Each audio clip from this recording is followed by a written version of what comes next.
جب بھی آپ نماز کے لیے مسجد جائیں تو اپنے بچے کو بھی ساتھ لے کر جائیں۔ اس سے وہ مستقل نماز کا پابند ہو جائے گا۔ اپنے بچوں کے ہاتھوں سے صدقہ خیرات دلوائیں۔ اس طرح اس کو بچپن ہی سے اللہ تعالیٰ کی راہ میں خرچ کرنے کی عادت پڑ جائے گی، اس کے اندر سے کنجوسی ختم ہو جائے گی۔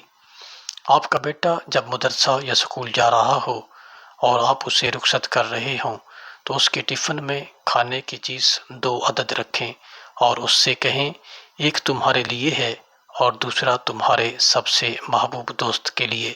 اس طرح آپ کا بچہ محبت کا سبق سیکھے گا۔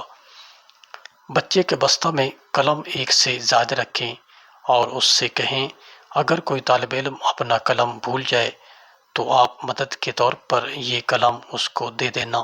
اس طرح آپ کا بچہ اپنی ذمہ داریاں اور دوسروں کی مدد کرنے کا جذبہ سیکھے گا۔ جب بچہ گھر واپس آئے تو اسے بتائیں کہ اس کے آنے سے گھر کی رونق بڑھ جاتی ہے۔ اس طرح اسے اپنی قدر و قیمت کا اندازہ ہوگا۔ جب وہ گھر لوٹے تو اس سے پوچھیں آج آپ نے سب سے اچھا کام کیا کیا ہے۔ اس طرح اسے اچھے برے کی تمیز ہوگی اور اگلی بار وہ آپ کے بغیر پوچھے آپ کو بتائے گا۔